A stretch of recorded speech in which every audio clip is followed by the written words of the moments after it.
देखिए प्लीज आप कुछ बोलिएगा मत, बस जो कुछ भी हो रहा है उसे देखिएगा। अरे पर हुआ क्या? बस बस कुछ देर आप रुक जाइए, आपको सब समझ में आ जाएगा। कुछ बोलिएगा मत।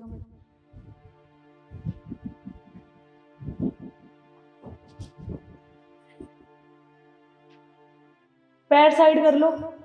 जी।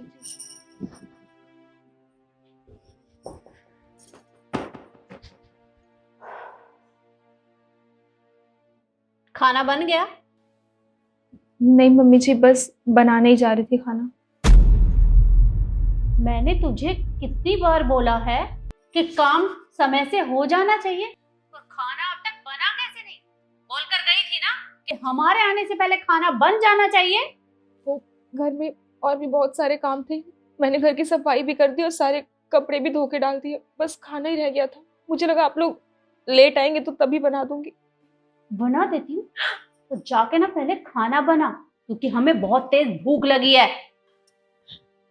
जी।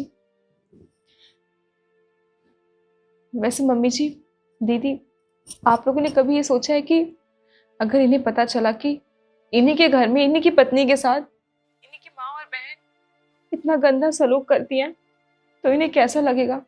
अच्छा भाभी, आपको क्या लग रहा है कि हम उन्हें बताएंगे? और अगर आप भी बता दोगे ना भैया को, तो भैया आपकी बात पे कभी भरोसा नहीं करेंगे, क्योंकि वो ना हम दोनों से बहुत प्यार करते हैं। और आप तो अभी अभी आए हो इस घर में। मैं उनकी सगी बहन हूँ, वही उनकी माँ। अगर उनकी मम्मी ने जो उन्हें कह दिया ना, वो उसी पर विश्वास करेंगे। और पहले भी आप बहुत बार ट्राई कर चुके हो भैया को बताने का, तो कुछ हुआ नहीं ना। अब जाके ना चुपचाप खाना बनाओ। पता है मुझे, मैंने पहले भी बहुत बार कोशिश की इन्हें सच बताने की, पर इन्होंने मेरा विश्वास ही नहीं किया, क्योंकि वो मुझसे ज़्यादा आप दोनों पे विश्वास करते हैं, स्पेशली आप पे माँ। आपको पता है, वो आप पे आंखें बंद करके विश्वास करते हैं, पर आप क्या कर रही हैं उनके साथ? धोखा कर रही हैं। वो आप पे इतना ट्रस्ट करते हैं और आप उनके पीठ पीछे उनकी वाइफ के साथ ये सब कुछ कर रही हैं, और आपको मिलेगा भी क्या ये सब करके? और कौन बताएगा उसे? कोई नहीं। और तुझे मैं बताने नहीं दूंगी, क्योंकि अगर तूने मेरे बेटे को कुछ भी बताया तो तुझे पता है ना कि मैं तेरा क्या हाल करूंगी। अब इससे पहले कि मेरा दिमाग घूम जाए, जा और जाके खाना बना। ज्यादा दिमाग चलाने की जरूरत नहीं है। अब जा यहां से और जाके खाना बना। जी।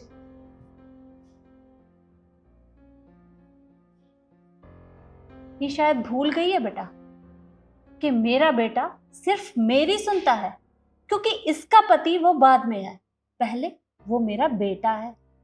हाँ माँ, सही कह रहे हो।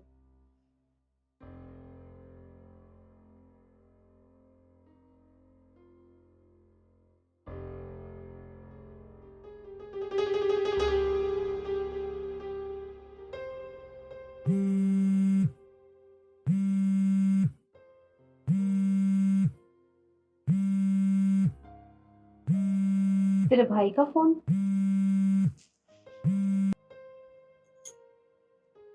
हेलो। हाँ बेटा। माँ कैसी हैं आप? हाँ मैं तो बिल्कुल ठीक हूँ। तू बता, तू ये सब क्यों पूछ रहा है? माँ वो आपके खाने का टाइम हो रहा था ना, तो मैंने इसलिए फ़ोन किया था ये पूछने के लिए कि आपने खाना खाया या नहीं। अरे कहाँ बेटा, उसे देख ना तेरी पत्नी को। अरे पता नहीं कहाँ गई है, अभी तक नहीं आई। और मैं बस किचन में खाना ही बना रही थी। माँ क्या हुआ? अरे कुछ नहीं, वो अभी छौंका लगाया है ना, तो थोड़ी धसक चली गई थी। तू मेरी चिंता मत कर, तू शाम तक आएगा ना तो मैं तेरे लिए खाना बनाकर तैयार रखूंगी। पर माँ, भव्या आपको ऐसे घर पे छोड़ के चली गई, ये तो कोई मतलब नहीं हुआ। कहाँ गई है वो? ये तो मुझे भी नहीं बताया बेटा। जब तू सुबह ऑफिस गया था ना, तो तेरे बाद ही निकल गई थी और अभी तक वापस नहीं लौटी है। चलिए कोई बात नहीं, मैं शाम को घर पे आके उससे बात करता हूँ। ठीक है बेटा। एक्टिंग तो बहुत अच्छी कर लेते हो आप। क्या करूं बेटा, करना पड़ता है। चलो चेंज कर लेते हैं। हाँ, जल्दी जल्दी हाथ चला आपने।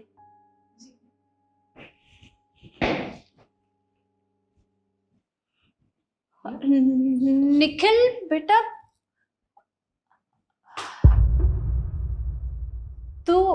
आज ऑफिस से इतनी जल्दी कैसे वापस आ गया? माँ वो मैंने आपसे फ़ोन पे बात की थी ना, आपने बताया था नव्या तो घर पे है नहीं और आप अकेली काम कर रही हो, खाना भी बना रही हो, तो मैंने सोचा क्यों ना ऑफिस से छुट्टी लेके आ जाऊँ आपकी हेल्प करवाने के लिए। अरे बेटा, मैंने तुझे कहा था ना कि तू मेरी चिंता मत कर, काम सारा मैंने कर लिया है। इसका ना दिमाग खराब हो गया है। अरे सुबह से गायब थी, अभी थोड़ी देर पहले ही वापस आई है और आते ही झाड़ू हाथ में ले ली जैसे हमने यहाँ कुछ किया ही नहीं है। माँ वो सब छोड़िए, इससे तो मैं बाद में निपटूंगा, पर मुझे बहुत ज़ोरों से भूख लगी है। अपने खाने में क्या बनाया है? खाने में राजमा चावल बनाए हैं, तुझे बहुत पसंद है ना इसलिए। मम्मी जी सोयाबीन चावल बने हैं। सोयाबीन, हाँ वो क्या है ना, मैं भूल गई थी, थोड़ी तबीयत खराब है मेरी। सोयाबीन बनाई है। अच्छा माँ एक बात बताऊँ, कब तक झूठ बोलेंगी आप? अगर आपने खाना बनाया होता ना तो आपको पता होता कि खाने में क्या बना है। असल बात तो ये है कि खाना आपने नहीं, नव्या ने बनाया है। अरे बेटा, मैं सच बोल रही हूँ, खाना मैंने खुद अपने इन हाथों से बनाया है। ये झूठ बोल रही है। मुझे तो लगता है इसने तुझे पट्टी पढ़ाई है, तू इसकी बातों में मत आ। माँ क्या हो गया है आपको? हाँ, और कितना झूठ बोलेंगी, कितना सताएंगी आप मेरी बीवी को? सब कुछ पता है मुझे कि जब मैं घर से ऑफिस जाता हूँ तो मेरी बीवी के साथ कैसा बर्ताव होता है इस घर में। अरे आप तो इसके साथ नौकरानी से भी बदतर बर्ताव करते हो। क्या इसलिए मैं शादी करके इसको घर लाया था? हाँ, भूल गई हो आप? ये भी किसी की बेटी है, अपना घर छोड़ के, परिवार छोड़ के यहाँ आई है। किसके भरोसे? मेरे भरोसे। और आप इसके साथ ऐसा बर्ताव करते हो? माँ मैं कभी सपने में नहीं सोच सकता था कि आप मेरी बीवी के साथ ये सब करोगे। क्या आप इसे अपनी बहू नहीं मानते? क्यों किया आपने इसके साथ ऐसा? बेटा, ये सब मैंने इसलिए किया था ताकि तू मुझसे कभी दूर ना हो। देख, जब से तेरी शादी हुई है तो मुझे डर लगता है कि कहीं तू इसे हमसे ज्यादा प्यार ना करने लगे। तू तो मेरा बेटा है ना, और मैंने तुझे बहुत प्यार किया है, बस इसलिए मैंने ये सब किया था। माँ ये मेरी बीवी है, अगर मैं इससे प्यार नहीं करूंगा तो और किससे करूंगा? और क्या कह रही हैं आप? अरे बचपन से लेके आज तक आपकी तो बात मानता आया हूं मैं, कब आपकी बात नहीं मानी मैंने? इसने मुझे कितनी बार बताने की कोशिश की कि माँ और रिद्धि दोनों मेरे साथ बहुत गंदा बर्ताव करते हैं, पर मैंने इसकी बात नहीं सुनी क्योंकि मुझे आप दोनों पर पूरा भरोसा था कि आप मेरी बीवी के साथ ऐसा कर ही नहीं सकते। और आज इसने सारी सच्चाई मुझे खुद दिखा दी। माँ और रिद्धि तुझे पता है कि तेरी भाभी है ना, हमेशा तुझे अपनी बहन मानती है।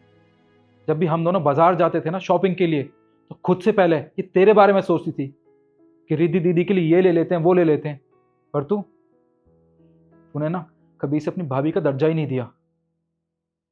खैर माँ बहुत हो गया आप दोनों का नाटक। अब मैंने डिसाइड किया है कि मैं अपनी बीवी को लेके इस घर से अलग रहूंगा।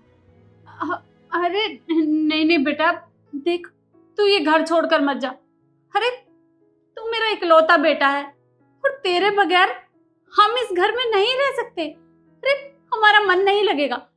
मुझे माफ कर दे, मुझसे गलती हो गई। माँ ये बात आप दोनों को पहले सोचनी चाहिए थी। मैं ये नहीं सह सकता कि मैं ऑफिस जाऊं और आप दोनों मिलके मेरी बीवी के साथ ये सब करेंगे। अरे आज तो मैं आपको माफ कर दूंगा, पर इस चीज़ की क्या गारंटी है कि आज के बाद आप दोनों मेरी बीवी के साथ ऐसा बर्ताव नहीं करोगे? नहीं माँ, मैं अपनी बीवी को इस हालत में और नहीं देख सकता। मैंने फैसला ले लिया है, मैं और मेरी बीवी अभी के अभी ये घर छोड़ के जाएंगे। और हाँ, अब चिंता मत करना, आपने तो एक सास होने का फर्ज नहीं निभाया, पर मैं एक बेटे होने का फर्ज जरूर निभाऊंगा। हर महीने आपको पैसे पहुंचाता रहूंगा मैं। और रिद्धि, इसकी पढ़ाई का खर्चा आज तक मैं उठाता आया हूँ, आगे भी मैं ही उठाऊंगा। और आप दोनों को किसी भी चीज़ की ज़रूरत होगी ना तो मुझे बताना, क्योंकि मैं आपका बेटा और रिद्धि तुम्हारा भाई हूँ। भैया प्लीज़ हमें माफ़ कर दीजिए। मैंने भाभी के साथ इतना इतना बुरा सलूक किया, इतनी बदतमीजी से बात करी मैंने। भैया प्लीज़ माफ़ कर दीजिए, आगे से कभी ऐसा नहीं होगा। प्लीज़ आप दोनों यहाँ से मत जाइए। मैंने आप दोनों को कितना समझाया था कि ये सब मत कीजिए, वरना जिस दिन इन्हें पता चलेगा कि आप लोग मेरे साथ ये सलूक करते हैं तो इन्हें बहुत बुरा लगेगा, इनका भरोसा टूट जाएगा। लेकिन आप लोगों ने मेरी एक बात नहीं सुनी। और माँ, मैंने क्या बिगाड़ा था आप लोग का? कुछ भी नहीं किया था मैंने। मुझे तो पता भी नहीं था कि आप लोग क्या सोचते हैं, क्यों कर रहे हैं मेरे साथ ये सब कुछ। पर आपको अपने बेटे पे तो भरोसा रहा होगा ना। आपको इतना भी नहीं पता कि आपका बेटा आपसे बहुत प्यार करता है, और जो दर्जा वो आपको देता है वो किसी और को भी दे ही नहीं सकता है। और आज जो कुछ भी हो रहा है ना, वो सब सिर्फ आप लोग के कर्मों की सजा है जो आपको मिल रही है। रिश्ते ना दोनों साइड से निभाए जाते हैं, एक साइड से नहीं निभते हैं। हमेशा मैंने ही निभाया है और आप लोगों ने उसकी कदर नहीं की। बस नव्या, अब जो तुम्हें कहना था इनसे कह लिया। अब तुमसे जितना कह रहा हूँ उतना करो, अपना सामान पैक करो। पर बेटा निखिल, मेरी बात तो सुन। अरे मैं आज के बाद बहू को कुछ नहीं कहूंगी। मुझे माफ कर दे, मुझसे गलती हो गई बेटा।